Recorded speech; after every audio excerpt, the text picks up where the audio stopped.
Welcome to the Life After Life Club. I'm Marion Booth, the president. And this particular person, Dr. O'Driscoll, I've gotten so many calls and so much interest in him. I'm really happy to see that we have a lot of attendance too. That is terrific. It's only the fourth Zoom that we presented since last September.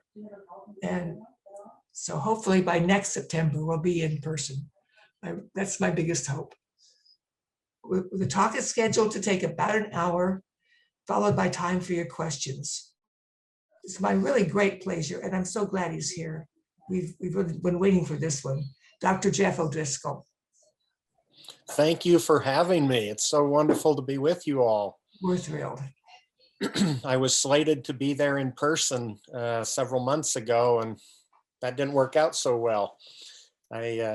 I had international speaking engagements and had to cancel them all, and a bunch of domestic engagements as well. And so it's good to finally be connecting with some people again. I've done a number of Zoom meetings with people over the last year or so, but it's just not the same as being there in person. But that's what we have for now, so that's what we deal with. Just to tell you a little bit about me, so you know where I'm coming from. For 25 years, I practiced emergency medicine.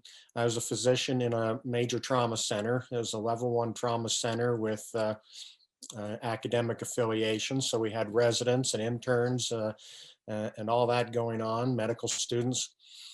And we took care of the sickest and most severely injured patients. They were flown in from all over the state and from surrounding states as well. I'm located in Salt Lake City. The nearest trauma centers to us are Denver, Las Vegas, Nevada, and I think Maricopa County down in Arizona. Those are the closest trauma centers. So when people are involved in really bad accidents and things like that, they get flown a long ways to come to our trauma center. And those are the patients I took care of. And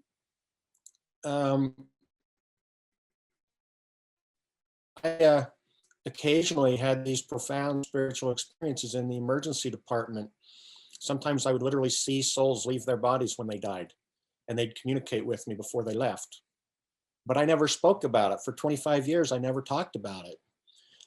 And then finally, when I stopped seeing patients a few years ago, and about 6 months after I stopped seeing patients, I just woke up one day and I had this understanding in my heart that it was okay to share now. So I started to share very cautiously with some trusted friends, some of my experiences, and they started asking me questions I'd never contemplated. For example, they'd ask me, when did this all start for you? How did this happen? How come you have these experiences? And I'd never thought about those things. They were just part of, those experiences were just part of my life. And as far as I knew, other people had similar experiences. Even though I didn't talk about them, I assumed they didn't talk about theirs either.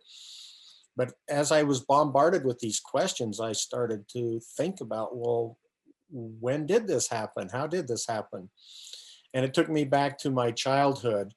My older brother, Stan, was my idol when I was a little kid. I trusted everything he said. Those of you who have older siblings know what I'm talking about. I believed everything he ever told me. And except one day when I was about 10, he tried to tell me about sex. I said, no way, no way. And that was a hard one for me to swallow. But so we didn't talk about that much anymore. And about a year later, just a month before my 12th birthday, my brother tipped a tractor over on a farm accident, and he died. It killed him. And, you know, I thought I got through that without any major impact on my life, any big consequence. I didn't think it had much of a psychic wound, if you will. And I went on with my life and didn't think much of it. But 20 years after he died, my brother came to me and he said, you have to go talk with our mother because there's things she's never told you about my death. And as you might imagine, that got my attention. So I did. I gave my mother a call. I went up to Morgan, Utah, which is a mountain community, rural Utah. I grew up on a few acres. We were surrounded by farms. We didn't have cattle on our, well, we had a few steers, a few sheep, but we didn't have any milking cows. I milked cows at some of my neighbors' places occasionally and hauled a lot of hay, but so I grew up in rural Utah, and I went up to my folks' house where they still live in the same house. And I was sitting with my mother visiting that day, and that was the first day she ever told me this. She said, I always knew where you were in the house before your brother died because I could hear you singing. When Stan died, you stopped singing. That was 20 years after it happened. That was the first time I'd ever heard her say that. I wasn't even aware of it. But I realized finally that my brother's death had a major impact on me. And it took me years to work through that as I became more aware of it. But I think that's what started my spiritual experiences. I think it was that trauma of having him gone and maybe having him in another realm on the other side of a veil, if you will, working on my behalf that helped me. Because just a few years after that farm accident, I was 16 years old. I just got my driver's license. I was doing what kids that age do, driving way too fast on a narrow, windy country road. We were in a Volkswagen, me and two friends. Nobody was wearing seat belts. It was after dark, and I heard a voice. And the voice said, you have to slow down. And for some reason, I listened. I was in a really rebellious time in my life. I was drinking and smoking. I loved to rodeo. I rode bulls when I was a teenager. I rode bulls in rodeos and hung out with kind of a rough crowd. And I had no regard for authority figures. I wouldn't have listened to my parents. I wouldn't have listened to a law enforcement officer. I've joked that if God had been sitting in the seat next to me, I wouldn't have listened to him either. But I listened to this voice and I slowed down. I went around the corner. I hit a Cadillac head on. There was a lot of damage to the vehicles, but nobody was injured. I think if I hadn't have heard that voice that night, I might have died. And I later came to realize that that was my brother speaking to me. And that's why I listened, because I always listened to my brother.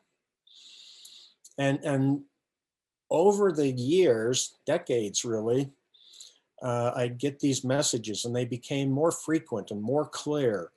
And then I sometimes started to see the messenger that was delivering the messenger. And sometimes I knew who it was and sometimes I didn't. But I remember it became frequent enough in my life that when I was 19 years old, I met this woman who was a few years older than me, and I really respected her. She had a lot of experience and I trusted her. And without giving her any context at all for my question, one day, just using the vocabulary that was available to me as a teenager growing up in a Christian environment, I asked her one day, I said, does God ever speak to you in sentences? She didn't question anything. She just looked at me and she kind of gave me this knowing look and kind of pointed her finger at me. And she said, don't ever doubt that, which proved to be good advice. And so I've listened to the messengers and the messages and tried to let that be a guiding force in my life.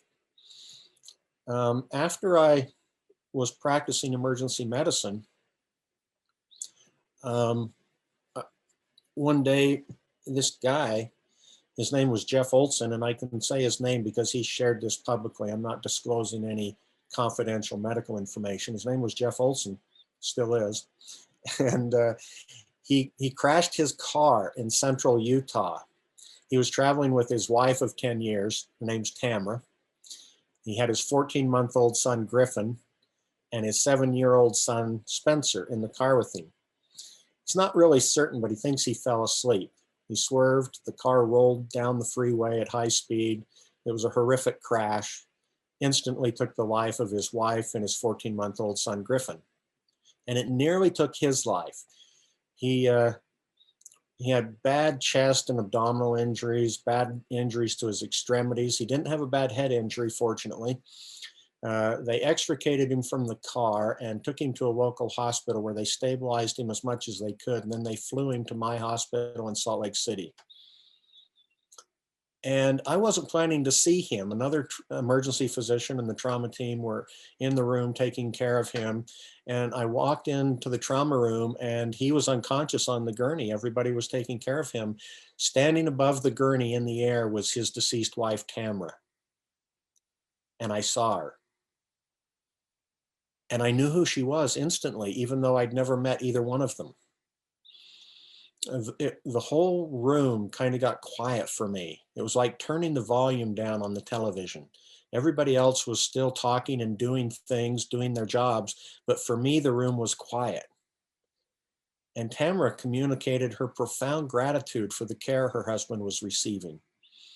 I walked over and I looked down at him on the gurney. He had a really bad leg injury and eventually he had to have his leg amputated. But I remember looking down at his leg, and as I looked down at him, I could still see her standing in the air behind me because I could see in all directions at the same time. And it was like there was this profound flow of knowledge. And I understood things that I couldn't have known. I understood that, for example, that Jeff would live. Jeff Olson, the patient, would live. That there was something more and significant in his life in the future. And I got this wonderful communication from Tamara as well. Then we sent Jeff off to the operating room and I went out and finished my shift in the ER and went home. And I never expected to see him again. I wrote like one sentence of it in my journal. It was a powerful experience, but I'd had enough other experiences that, you know, it wasn't life shattering or changing for me really. So there was one other nurse in the ER who was very spiritual, and she was the only other person that knew I had these kind of experiences. And she was there that night when Jeff came in, and she saw his wife as well. Came to me a month after the accident, and she said, "We have to go tell him what happened." I said, "No, we don't. We don't have to tell anybody." She goes, "Yeah, he needs to know." And I said, "Listen, if you want to go tell your most spiritual, intimate experiences to a total stranger, be my guest, but I don't feel like I need to do that." But this nurse was really determined, and she dragged me kicking and screaming up to his hospital room. And he'd had several surgeries by then. He'd had his leg amputated, but he was awake and could talk, and he was perfectly alert. She sat down at the side of his bed. I kind of stood and leaned against the wall, didn't say much because that's how I was. And she proceeded to tell him about our experience. And as she shared, he started to weep. And as she described what Tamara looked like and what she'd said or communicated without speaking, I should say, he just wept and he said, "Yeah, that's her." And then feeling somewhat empowered, I guess, by the fact that these two healthcare providers were telling him these things, he opened up and shared his experience. Before his body was even extricated from the car, he had risen up above the scene of the accident and he'd met his wife in this ball of light, as he describes it. And she said, "You have to go back and raise our other son," because their 7-year-old son was essentially uninjured in the accident. And so Jeff and I shared these experiences. Jeff Olson and I shared these experiences with each other one day 24 years ago in his hospital room, and we're still good friends today. We speak together often. And we've had a lot of spiritual experiences since. So people ask me, they say, "Well, how do you have these experiences?" And I'm not sure how to answer that, because I think one reason is because of where I was working. I think that this veil, if you want to call it that, is between this realm and the next, I think it is thinnest when people are passing through these sacred transitions in their life, when they're being born or when they're passing into the next realm at the end of their physical life. And this is the way I think about it. Imagine yourself in this big room, and it's not dark, but it's just kind of not light. It's just kind of gray almost. You can see what you need to get around and do what you need to do. And there's other people in the room with you, but it's just kind of dull. And hanging on one side of the room is this big, heavy curtain. And beyond it, there's this glorious, brilliant, bright light.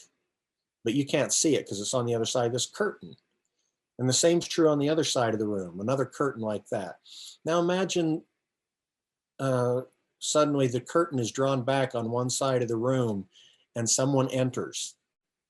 And if you're over there close by, some of that brilliant light and glory, and it's not just light, it's like love, it's intelligence, it's the essence of all things. It spills through that curtain and some of it splashes onto you and you get to experience with them as they enter. I think mothers have that experience often when they give birth. Sometimes it's hard because there's so much pain sometimes, but I imagine that as birth. And on the other side of the room, every once in a while, the curtain's drawn back and someone leaves the room. And that's death. And if you're standing nearby and that curtain's drawn open wide enough, and if it's held open long enough, you can peer inside. You might even see someone you recognize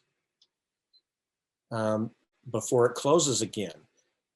That's how I think about it. And in the emergency department, that curtain is always getting drawn back because there's people being born and there's people dying frequently. And if you're sensitive to it, you get to experience some of that with them sometimes, which is what happened with me. When Tamara, she was on the other side of the veil, if you will, but it was like the veil was drawn back and I got to experience her in this brilliant, glorious form.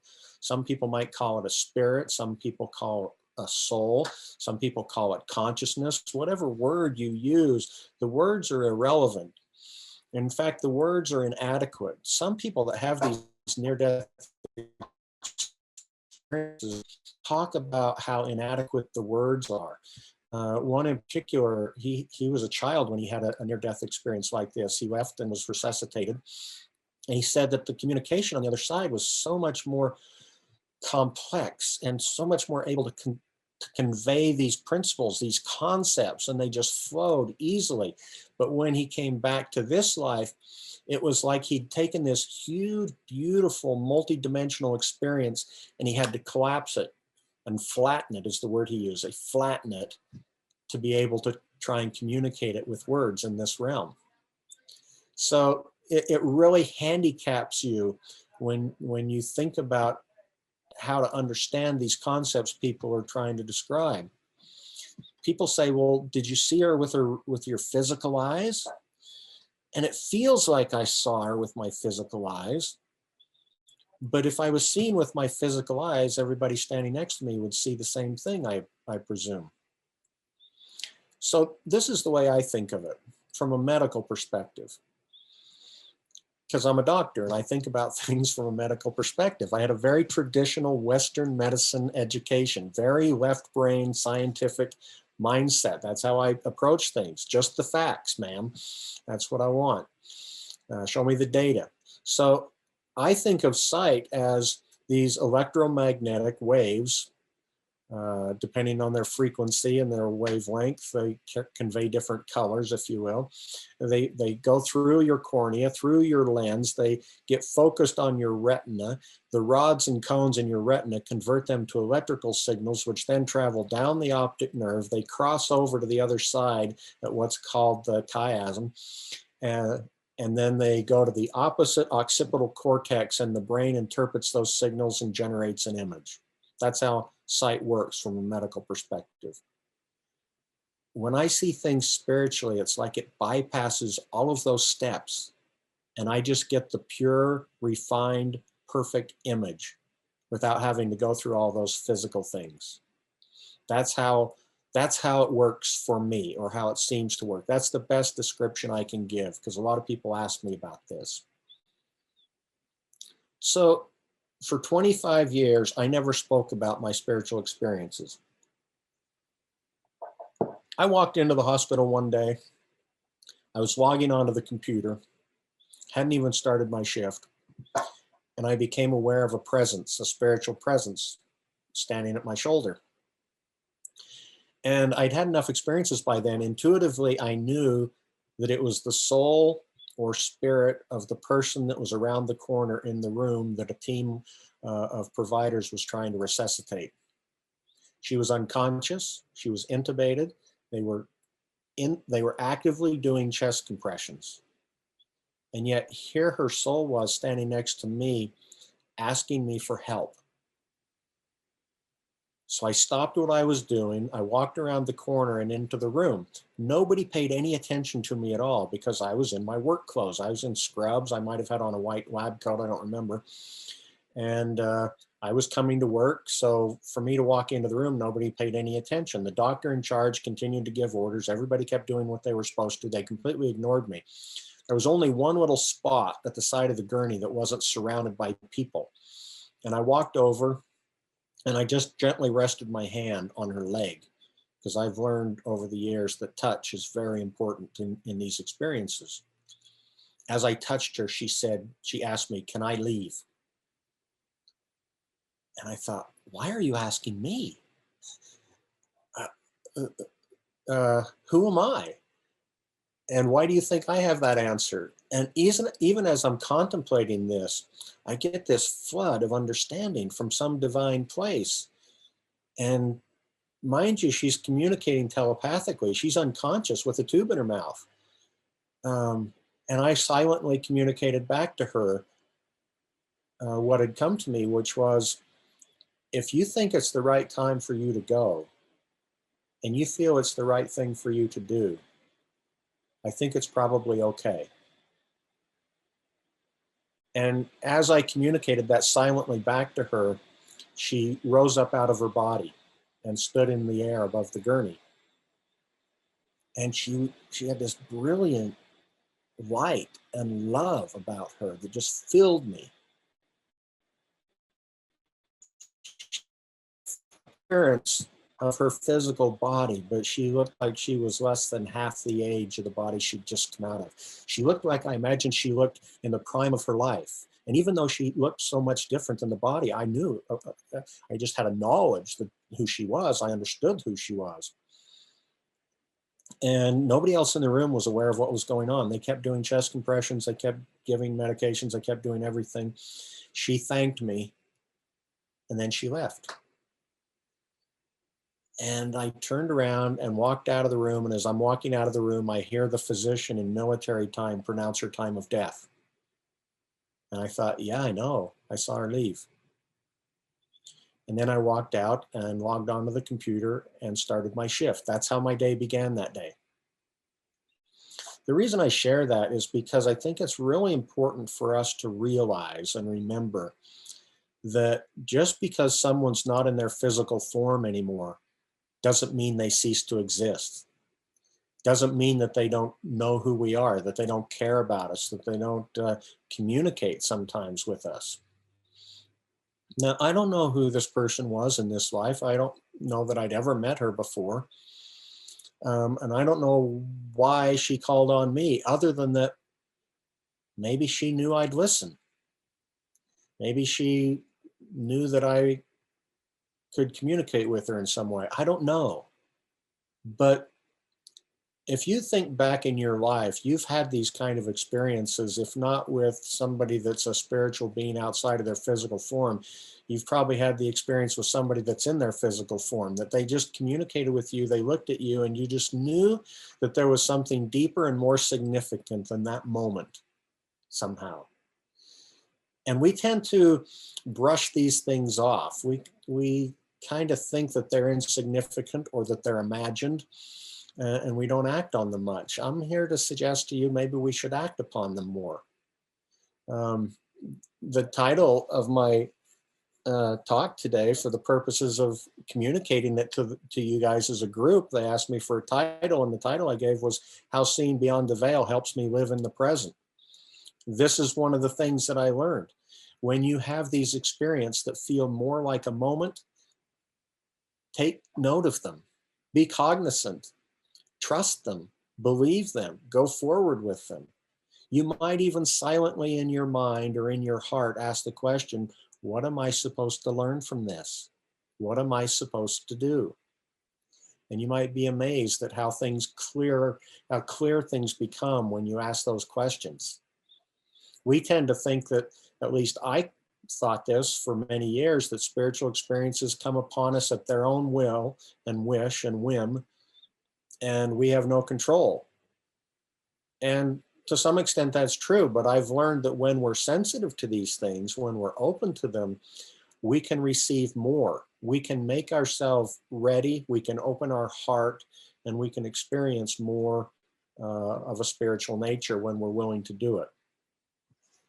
So 6 months after I stopped seeing patients, I woke up one day and I just had this understanding in my heart that it was okay to share. And so I started to share very cautiously with some trusted friends, and the circle gradually grew a little bit at a time until 6 months later, I published my book. It's titled Not Yet. It's available on Amazon if you're interested. It's also on my website if you want to order it through my website. And I compiled some of the experiences that I'd had, both inside and outside the emergency department, because it didn't just happen in the ER. And I was at the airport here in Salt Lake. I was flying to Boston to speak for the very first time about some of these spiritual experiences, to speak publicly to a group. And I was sitting in the airport lounge. I was doing consulting work for a medical device company at the time, and I was traveling quite a bit. I'd been to Europe several times, and so I had quite a few frequent flyer miles back then, and I could just walk into the Delta Lounge and sit down and relax. If I tried to do that now, they'd want $20 to let me in, or something more. But anyway, I was sitting in the Delta Lounge, and this couple came and sat down next to me because there weren't very many seats open. There was a lot of people that day. And this young woman started asking me the usual airport question. Where are you going? What are you doing? And when she asked me what I was going to be speaking about, and I told her, excuse me, when I told her what I was going to be speaking about, her whole countenance changed. And she got really sincere. And she said, my grandfather just died, and he's come to me a couple of times. And initially I thought, why would you share something so intimate with a total stranger? And then I realized, oh, I'm a safe place. She knows I'll believe her. We had a nice little chat. I encouraged her. I asked her what her grandfather wanted. She didn't know. And I encouraged her with some of the things I just shared with you. I said, next time your grandfather comes, ask him what he wants you to do. Ask him why he's there. And she just like lit up because something in her heart told her, yeah, that's true. I know that I should ask that. She took one of my books. She went and caught her plane. I went and got on my plane. I had been an emergency physician for 25 years by then. I estimated I'd seen in excess of 60,000 patients. In the air, on the plane between Salt Lake and Boston, Spirit spoke to me and said, you will help more people with this book than you helped as a physician in the emergency department. And I had a whole frame shift in what the next chapter of my life was about, and what I was doing, and the significance of it, and the importance of sharing. For all those years I hadn't shared, and I still think that that was the right thing to do for reasons I could explain to you. I don't think I was supposed to share, but now I was. And things had changed, and so now my role in large measure is to share and to help people heal. Jeff Olson, the friend I mentioned already, for 10 years, he didn't talk about his experience. The average length of time for somebody who has a near-death experience between their experience and when they first start talking about it is 7 years, because it's so traumatic and they're so fragile. They're concerned about how they'll be received. Will they be ridiculed? Will they be made fun of? Some doctors are somewhat hostile about it. They even threaten to put people on psychiatric medications if they don't stop talking about their near-death experience. So people are reluctant. And but when Jeff went back to the scene of his accident years afterwards, he was standing at milepost 81 where the accident happened on Interstate 15. And he heard a voice say, "If you share, people will heal." And that's when he started sharing publicly. And it's very similar to what I was told on that plane. You will help more people with this book than you helped as a physician in the emergency department.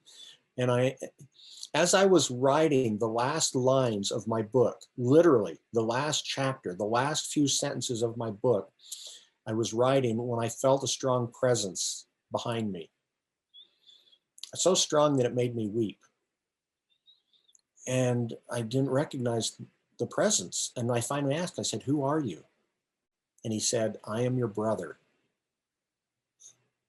You'd think I'd recognize him after all these years. And I've had other visits from him, but sometimes you just don't. I don't know why, but he told me, he said, "I'm your brother." I said, "What do you want me to do?" And he said, "Keep going."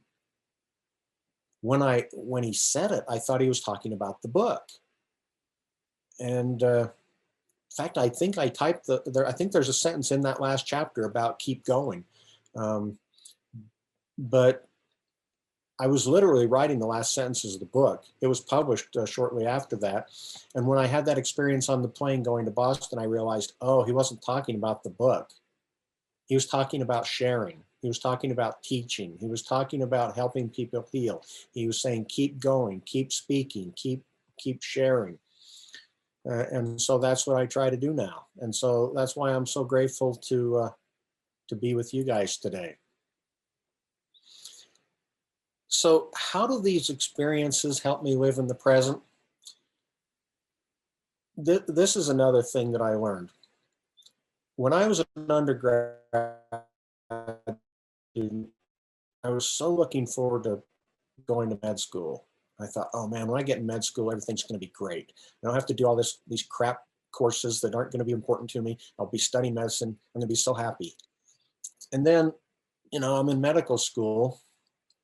And I remember thinking, man, when I'm done with medical school, when I'm a resident, it's going to be so great, taking care of patients, and I won't have to all these hours in the classroom and everything. I'm going to be so happy when I'm a resident. And then when I was a resident, I remember thinking, oh, when I'm done with training, when I'm an attending physician, it's going to be so good. I'm going to be so happy. What I didn't realize until 10 years after I was an attending physician, that for the last 20 years, I had been sending myself a message. And the message was, you're going to be so happy when, insert the fill in the blank, whatever that is, when you're a med student, when you're a resident, when you're an attending, when you're rich, when you're married, when you have kids, when you retire, whatever it is, you fill in the blank for you. I'm going to be so happy when. And here's the caveat. Every time you send yourself that message, the inadvertent subliminal message you're sending yourself is, I'm not happy now. I can't be happy now because I'm going to be happy then. And then's in the future. And for all those years, I was telling myself I wasn't happy because I'm going to be happy in the future. Here's the dilemma. There is no future. You can't live in the future. You can't live in the past.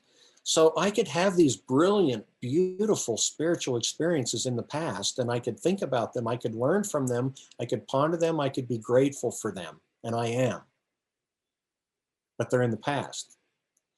I can plan for the future, and I do. I'm not suggesting we should disregard the fact that there's a future out there. And I can anticipate spiritual experiences in the future. I can open myself up to them. I can prepare for them, and I can look forward to them. But here's the rub. You only experience them in the present. You only experience God in the now. That's why it's so important to live in the present.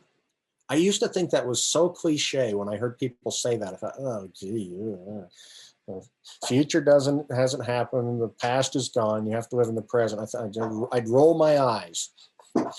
And then I realized one day, the most profound spiritual experiences that I've had, they only happen in the present. If you want to experience God, you have to be in the now. And I learned that because of my spiritual experiences. So what we have to do is we have to balance what we're becoming with what we're being. Because the world is so bent on teaching us what we should become. There's this multi-billion-dollar industry, self-help industry out there talking to us about what we're becoming, and make yourself what you are. And you're the sum total of all your actions and what you do. And they're always talking about what you're becoming, but they seldom talk about what you are being. What are you being right now when you're living in the present? See, I walked into a patient's room one day in the ER, and there was this gentleman sitting on the gurney, kind of leaning back on the gurney with his feet out in front of him. And he had long, unkept hair and a big beard. He was wearing soiled clothing that was torn. He had on shoes that had holes in them. He had holes in his socks. He'd been walking around in the cold and the wet snow because it was winter time. He struggled with addictions. He was the opposite of everything the world defines as success. And I knew his feet were in rough shape because his shoes were all wet and it was cold outside. And I knew what that does to feet. And so I filled a wash basin with warm water and I squirted some soap in it. I grabbed a wash rag down at the foot of the gurney. I could see some anxiety in his eyes.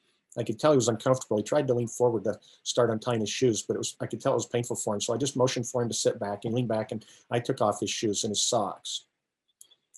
And I proceeded to wash his feet. And something miraculous happened. Everything that was mortal or physical or temporal was drawn aside. It was like that veil I talked about earlier, that curtain. It was pulled away, and I saw who he was. I saw his divine nature. And I understood I was in the presence of God. Literally. I'm not speaking in hyperbole or figurative language. I literally understood that. I went into that room thinking I was going there to serve him, and I suddenly had this realization that he'd come to minister to me. He was there teaching me who I was.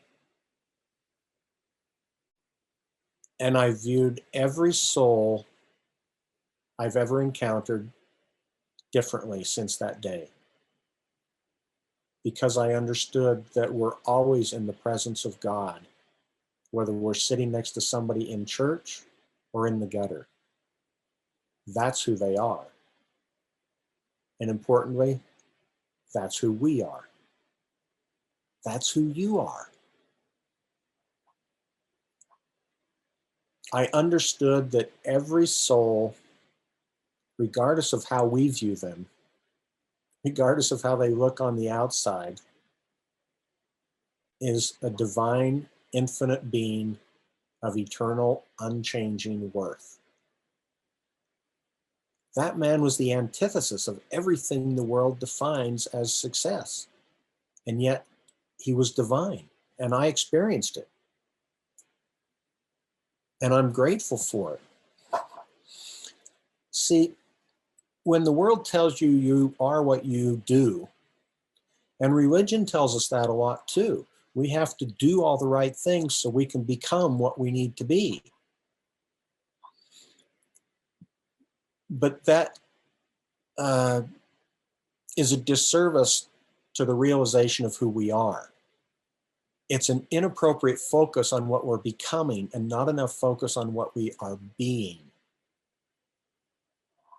Because when you understand you're a divine being of infinite unchanging worth, you don't make decisions based on whether or not they affect your personal worth. And if something doesn't turn out the way you hoped, you don't think, oh, I'm a failure. Instead, you think, no, I'm still a divine being of infinite, eternal, unchanging worth. I just made a decision that had a bad outcome that I didn't like, and so I'll make a different decision next time. I actually did a study looking at 130 toddlers as they're starting to learn how to walk, ages like 12 to 18 months. They fell down 17 times an hour when they studied it. And as they're starting to walk more, as they get more walking, they actually fall down much more than that. They fall down almost once a minute as they walk more, because they're getting up more often and trying more often, and they keep falling down.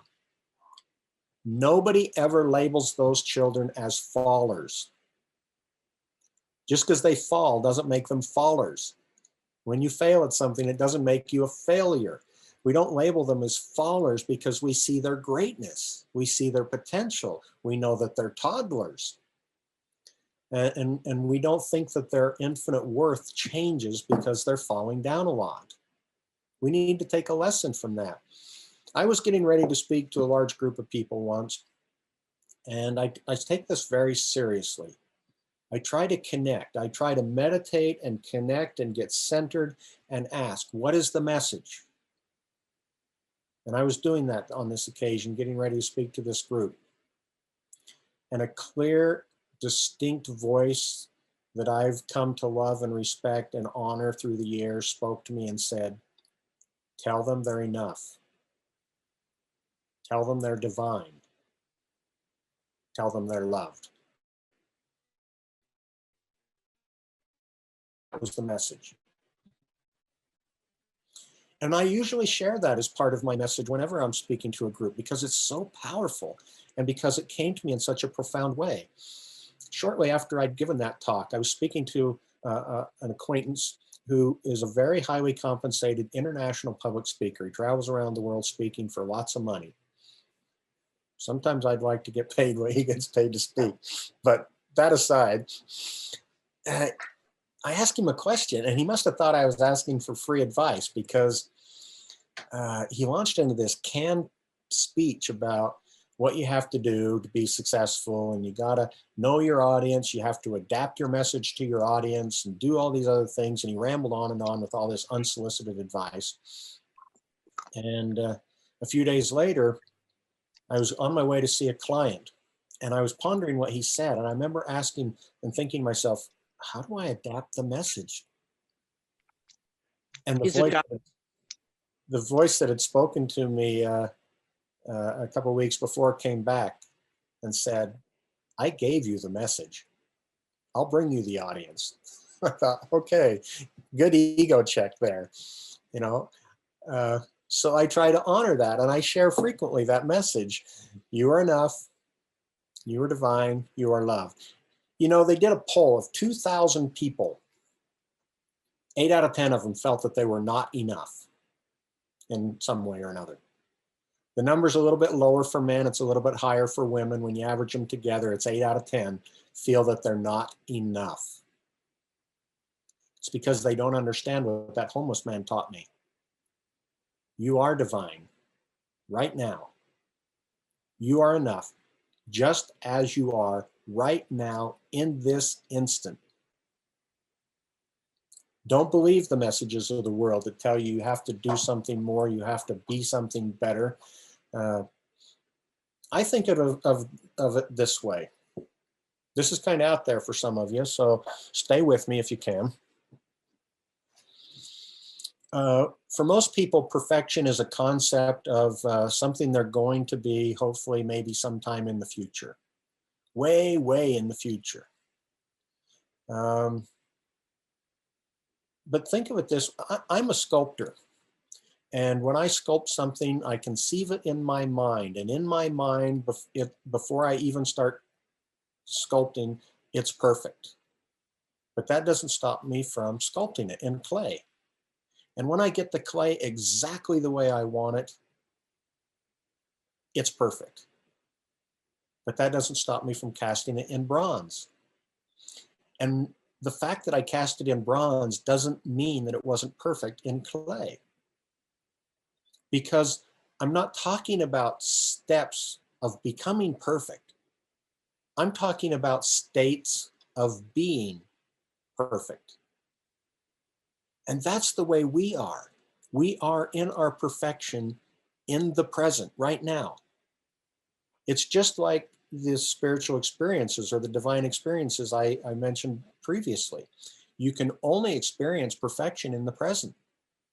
If you think your perfection's in the future, you'll never experience it because the future is always out ahead of you somewhere. You can only be perfect in the present. So think of this analogy. Imagine you go out and you pick a fresh apple off the apple tree, and the apple is perfect. It's the right flavor, it's the right color, it's crisp, it's delicious, and everything about the apple is perfect. We can imagine that. We have a hard time imagining ourselves as being perfect, but we can imagine other things as being perfect. So think about the apple. It's perfect. Then you take it in the house, you cut it up in pieces, you throw it in a pie, and you cook it in the oven. When you take it out of the oven, the apple has a different taste, a different texture, a different color. Everything about it's changed, but it's still perfect. The pie's not perfect because of its shape. If it was perfect because of its shape, it'd be imperfect when you cut a piece out of it. If it was perfect because of its taste, it would be imperfect to people that didn't like the way you seasoned it or the amount of sugar you put in it. That's not what makes it perfect. What makes it perfect is the fact that it became pie and that it was perfect all along. The apple was perfect at every moment, even as it was becoming perfect. That's the way we should think about ourselves. We shouldn't think that if we learn something new next week, it suggests that we're not perfect now. Because if we're perfect, we have to know everything, right? Don't think of it that way. Think of it this way. Think of it like that homeless man that came to teach me about our divine nature. He was homeless. He was dirty. He didn't smell very good. He had addictions. He was living on the street. His clothes were tattered. I saw his perfection in that moment, in that instant, because he was doing what his purpose was to do, which was on that moment to teach me. I don't know what else he did with the whole rest of his life, but if he did nothing in his whole life other than what he did for me, his life was a success. I have a friend who was in a workshop, and in the workshop, in fact, it was Jeff Olson. My friend Jeff Olson was leading the workshop. And in this exercise, he passed out a rose to each member of the workshop. And this friend of mine looked at her rose, and the assignment was look at the rose and receive a message from it. Now that's kind of out there for most people, getting messages from plants. And Jeff told him, said, if you don't hear a message, receive what you think you would hear if it could communicate with you. And my friend Robin looked at the rose, and she didn't have to imagine anything. She heard the message clearly in her mind. And what the message said was, my purpose is to bring you joy. When she first looked at the rose, she felt sadness because it had been severed from its source. And then the rose spoke to her and said, my purpose in life is to bring you joy. I have just fulfilled the full measure of my creation, because she looked at it and she felt so happy. Receive that message about yourself. So people a lot of times ask me about how they can be more spiritual. They want more spiritual experiences in their life. Let me give you a couple suggestions. I have clients that come to me because I do mentoring, personal mentoring with people. I now have clients in 10 countries on 5 continents. And some of them come to me and feel they've never had a spiritual experience. And they want to know how. And I give them this one little exercise. I say, try this. And to my knowledge, it's always worked. Ask this one question in the morning, whether you pray or meditate or whatever you do to get centered for the day, do that. And ask this one question. What can I do today to serve someone else? I promise you, you will get an answer. It might be a person's name coming into your mind. It might be a flash of their face. You might have a thought, oh, I should send a card to somebody, or I need to reach out and say hi, or stop by and visit. It doesn't have to be a big thing. You'll get a feeling, you'll get an inclination. Don't think that it's just coincidence. Don't think that it's your own mind. Think of it instead as an answer to your question. Try writing it down and then going and doing it, whatever it is. And tomorrow when you ask the same question, it will come more clearly, more profoundly. And after a week or two of doing that, you'll start to trust the messages more. You'll start to trust source more. You'll walk your way by your actions into a more guided life, a more spirit-filled existence.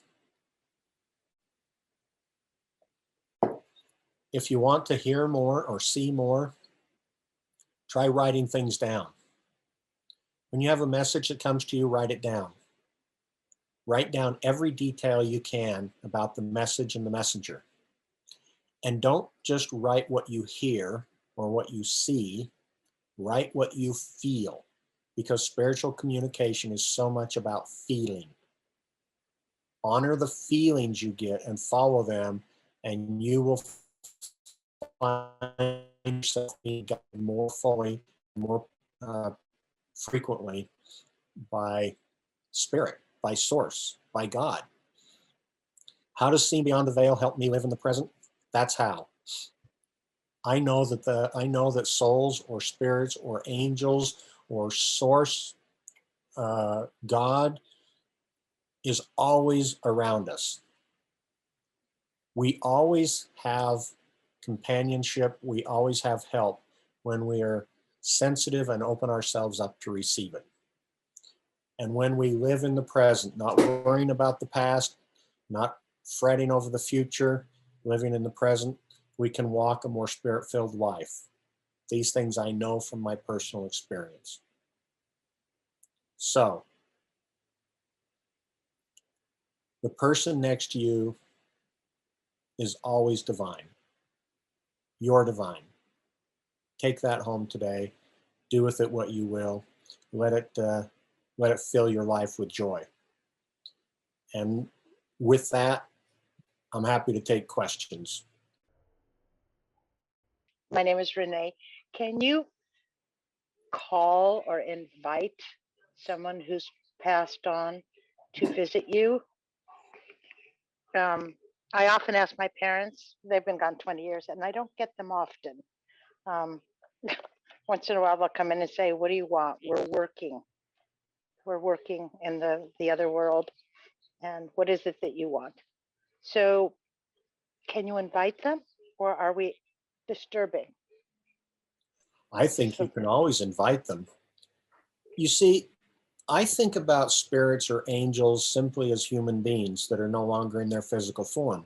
Some of them might not have come to Earth yet. Some of them have been to Earth and have moved on, but they're still just human beings like us, because From my experience, we existed as spiritual beings before we were born, and we continue to exist after this life as spiritual beings. So I think of angels and messengers and spirits and loved ones all just like me. They just, some are in their physical form and some are not. And so that's how I interact with them. And so if I reach out to my deceased brother and he's busy, I figure he can tell me he's busy and I can reach out another time. Just like I would if I reached out to my brother that's still alive and I said, hey, can you help me with something? He said, yeah, I can help you on Tuesday. I'm busy right now, but I can help you on Tuesday. So yes, I think you can invite them and you can be open to receive them. And sometimes you'll have an experience and sometimes you won't. That's my feeling. Do you think they know what is going on, even if they're gone 20 years ago? Do you think they're aware of what's going on today with the family? Yes, let me answer that with an experience I had. My brother had passed about 45 years earlier. It's amazing to think about it's been that long. But I was in meditation one day and my brother came to me and he touched my hand. And as he touched my hand, the walls and the ceiling of the building disappeared. And he led me into some profoundly glorious divine place that I think many people would call heaven. He led me around and he showed me my life in review. He showed me days in my life when things had made a significant change in direction. And then he showed me how it was him that had intervened on my behalf on those days to help me. Then he showed me the day that he died. I'd always seen it from the perspective of a 12-year-old boy. But this time he showed it to me from the perspective of my parents. And I experienced their sorrow and their grief and the agony of having their firstborn son pass in a farm accident. I experienced all of that my parents experienced. And then he looked at me and he said, go tell our parents not to be sad anymore. Tell them I'm okay and I want them to be happy when they talk about me. That was 4 years after he died. Yeah, they're aware. They still care. They still love us. And in my experience, they want us to be happy. The greatest honor we can pay to our loved ones is not to find ourselves in perpetual sorrow and grief. It's to think about them in happy ways, to think about the joy they brought into our life, to smile and think about the happiest times together, to laugh at the stupid, silly things they did that made them who they were. He sent me and he said, go tell our parents, don't be sad anymore.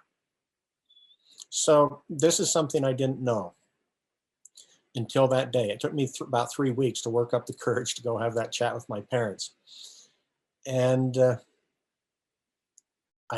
I didn't know this until my father told me that day.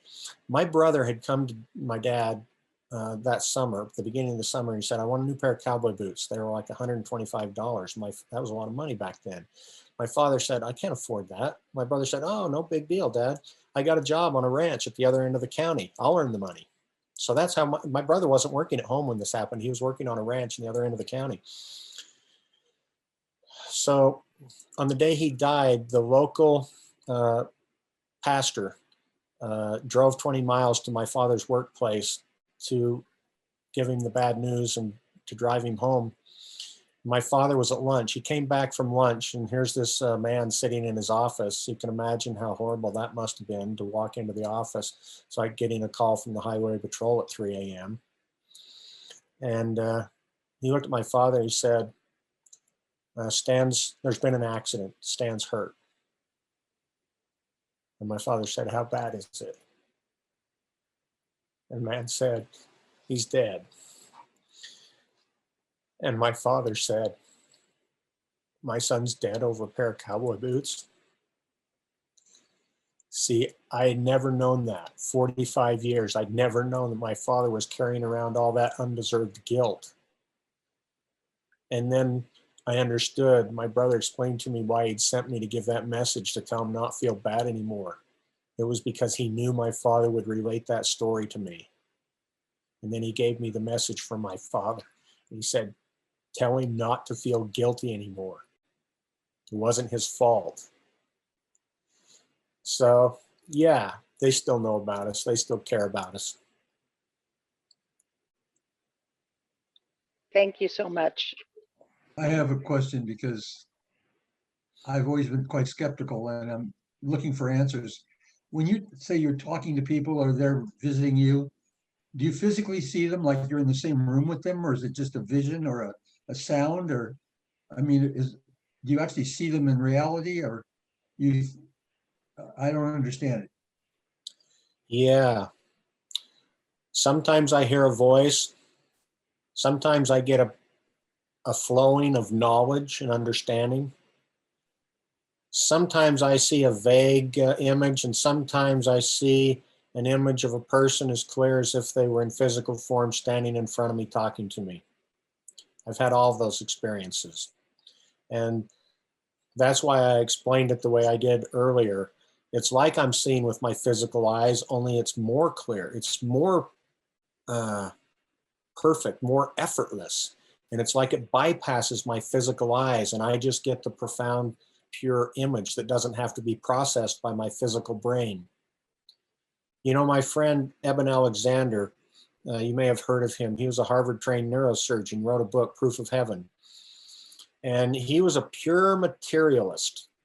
He believed that the brain created consciousness. Then he had his profound near-death experience when he was in a coma. And after he'd recovered enough to read his own medical record, he concluded that his brain was far too ill to have created the experience he had while he was unconscious. He now believes and teaches what's called non-local consciousness. He believes that consciousness exists in spite of the brain, not because of it.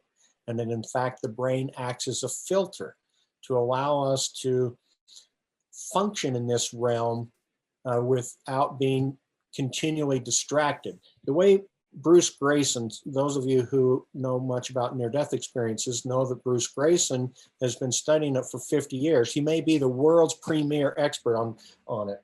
He's a friend of mine as well.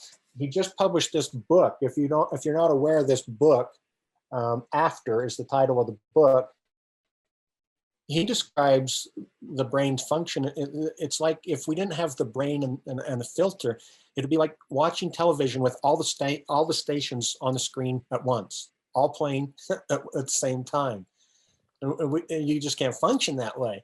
And so your physical body, your brain, and the rest of your physical form, which is your veil, literally, your body is your veil, it acts as a filter to keep you from getting all that distraction so that you can accomplish what you need to accomplish when you're here. Does that answer your question, Jerry? Let me ask you this.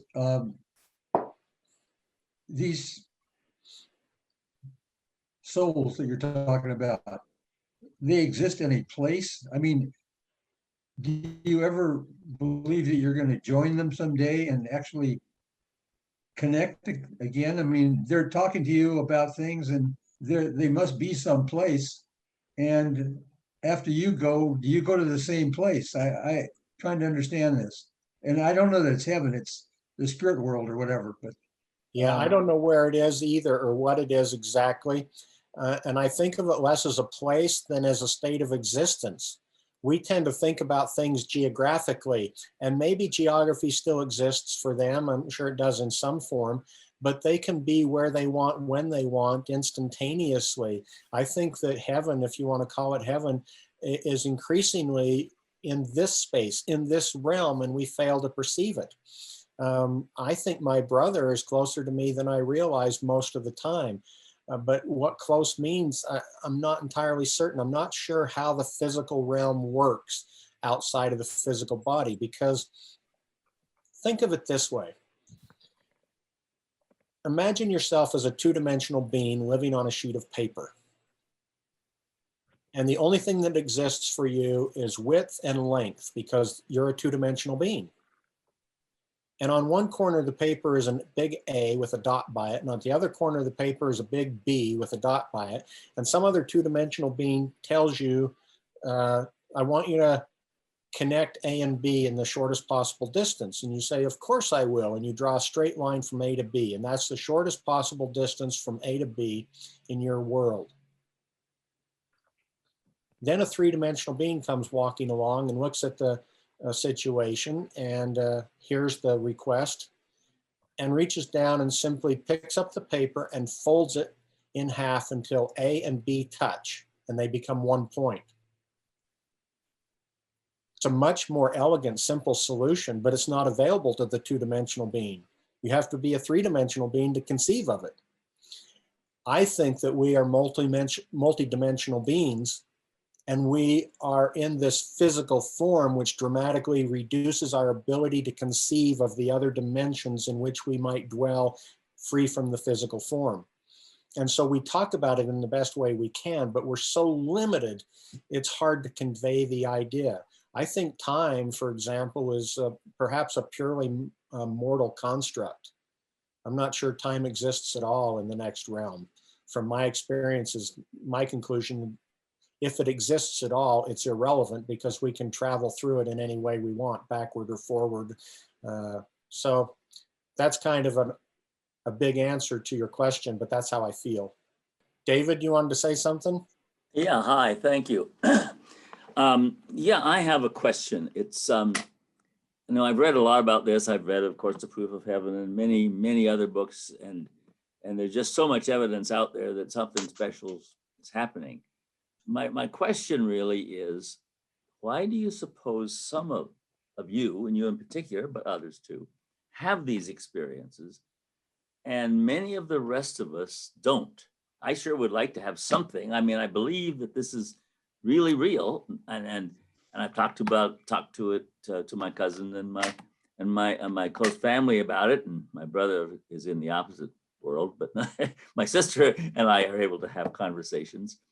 But I wonder why some people, like yourself, have had these experiences, and I'm guessing I'm going to say that maybe the majority of us have not.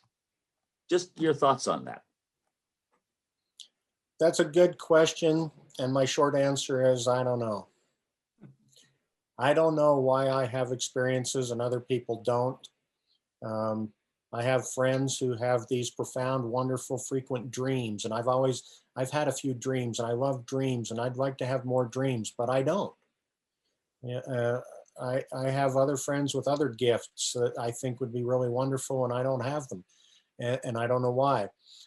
I've learned and I believe that we all have some kind of a gift, sometimes multiple gifts, and sometimes we develop them and sometimes we leave them alone. And here's a thing to ponder or think about. We're really comfortable with this idea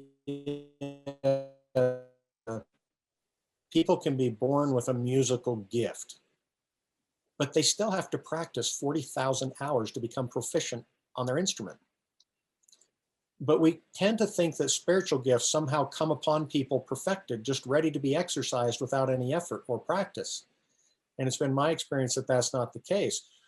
When you get an inkling,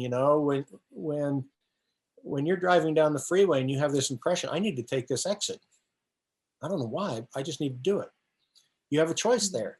You can either take the exit and follow that feeling, that intuition, and see what happens, or you can ignore it and keep on driving. If you ignore it and keep on driving, the next impression might be a little softer or a little bit less noticeable and might not come at all. If you follow it, you may go on a wild goose chase and never know why you had to take that exit, but something might happen. And so when I gave that exercise earlier about asking that question, what should I do today? Or what should I do to serve someone else today? Or what is this day for me? Whatever form of that question you do, follow up on it. And as you practice it over years or decades, you get better at it. You learn to hear more. You learn to see more. And it comes by practice. I asked one day, I said, what should I do today? And the answer came, be kind. And I thought, oh, come on, you can do better than that. I want something big. But that was the two words that came to me, be kind. Here's the rub. I was putting all my kids in the car to go on a road trip. And we're driving down the road and kids do what kids do. And pretty soon they're just driving me nuts. And there's bickering and yelling and stuff in the back seat. And I'm in the front seat going, be kind, be kind. Don't strangle your children today. And at the end of the day, I'm writing in my journal because I have a daily journal for the last 40 years. And I remember at the end of the day thinking, wouldn't it have been sad if I'd made all this effort to give my kids a memory, and the memory was Dad lost his temper and yelled at us. And I was so grateful for those two divine words, be kind, that sounded so simple at the beginning of the day and so profound at the end. And so my suggestion, David, is find those little facets in your life where you feel guided or inspired or directed, and practice them. Practice them regularly, daily, for years if necessary, and do and follow up. And you'll step into it. You'll grow into it more fully. Yes, Pamela. I just wanted to, well, in the first place, I had chills for the first half hour of your talk, but I so appreciate this. My sister stayed with me for a few months before she passed away, like a year ago. And so I moved temporarily from California to St. George, Utah. And I was out of bananas one morning. And so I drove up to Harmon's and to buy, I was the only person there at 7 in. And when I came out, I got in my car and my car just reeked. Oh, no. And I couldn't understand it. I got out of the car, I walked all the way around. There was nothing laying there like burning or anything. And so I got back in the car and it was just, I don't really like the smell, but my sister was a pot farmer. And so I said, okay, Victoria, I know you're here. You can't smoke in my car. And it disappeared just like that. And so I just think that you have to really pay attention. At first, I didn't get it. But after I thought about it all day, and I called my son and I said, you're going to think I'm crazy, but, and so I told him the story and he said, Mom, that happens to people. Stuff like that happens to people all the time. I was like, oh, okay. But anyway, so I've since then I've had other messages from her.